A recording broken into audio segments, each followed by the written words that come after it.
Paul is saying here, no, actually, what matters is dealing with the sin that you see in one another with gentleness, rather than sorting one another out by nationality or adherence to some outward sign of belonging or some pretense of righteousness. Paul's strategy also would have served to democratize the nurturing and healing of community. Let me explain that. So, a Jewish follower of Jesus who was trying to convince a Gentile believer that they were supposed to be circumcised could potentially be brought back gently by a Gentile brother and sister who saw that that wasn't the right way to go about it. And a follower who was a Gentile and potentially living unethically could be brought back by a Jewish brother or sister who saw the importance of living a holy life. And this way of rebuilding community would link them together in mutuality and love. The goal was not to maintain purity or perfection in community, but to heal and restore the one who had erred, and in the process, restore and heal community. And it's the same thing when we're doing the work of restoration with one another. We might be able to stop bad behavior through punishment, through fear, or through isolation, but this will undermine the very purpose of restoration and the very heart of the gospel, to bring healing and to restore community. And what's really interesting about this passage is that Paul's focus is not on the one who has sinned. Paul is more concerned with the one who is doing the restoring.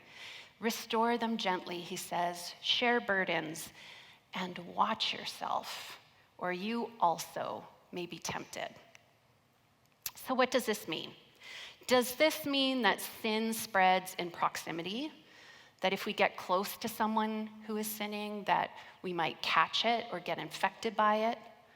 Well, that would seem to go against the whole point of Paul's letter here, that the power of Christ's death on the cross defeated the power of sin. And that means that we can be reconciled, we can rub shoulders with one another. And it seems to go against the whole trajectory of Jesus' life. He spent his whole time with tax collectors and sinners, right? And claimed it is not the healthy that need a doctor, but the sick. So I don't think this is what Paul means. I think instead what Paul is warning against here is the sometimes irresistible pull of self-righteousness when we see somebody else mess things up. And the temptation to use somebody else's wrongdoing to prop up our own sense of virtue or goodness. So if you've ever seen someone else sin and you've said to yourself, I would never do that, then you know what Paul is talking about here. If you've ever seen somebody else's kid make a decision that you don't agree with and you thought, my kids would never do that, then you know what Paul is talking about here. If you ever have judged someone in your heart for their habits or their relationships or their actions, then you know what Paul is talking about here. It's self-righteousness that makes us feel a false sense of holiness. And I thought a lot this week about this Eugene Peterson quote that I couldn't find, but he says that we judge people for sins that we haven't had the opportunity to commit, or we're simply too tired to commit, and then we think it's because we're better than them. Or have you ever actually or proverbially grabbed your kid's nose out of anger or frustration when someone does something wrong? If you have, then you know what Paul is talking about here. Because as we can see clearly from this little vignette from my life, the irony of acting out of frustration and anger without examining our own hearts and lives is that we tend to bring our own judgment back on our own head, realizing we are exactly the thing that we are judging somebody else for. A mom who tells her kid that we don't hurt each other while she's hurting her child.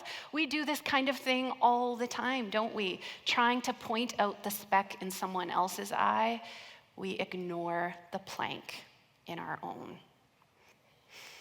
Now, I could have doubled down on the way I was parenting my kids that day. I could have told Ketis he deserved a little nose pinch. I could have pretended that I hadn't done anything wrong, but that isn't what family is about, right? And it was my vulnerability, my admission of wrongness, that actually brought healing. It was a very, very, very small way that I bore Christ in my body instead of holding on to my power.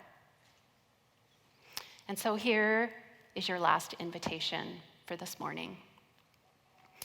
Where do you hold power? Where do you hold responsibility? And how are you holding it?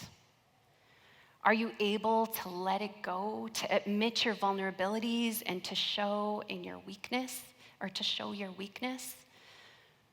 Are you willing to bear in your body not the marks of success and power, but the marks of Christ, the stigmata of self-sacrificial love? And I'll remind you as the band comes that after all of this, what matters is not circumcision or uncircumcision, but the new creation brought into being through self-sacrificial love through the cross.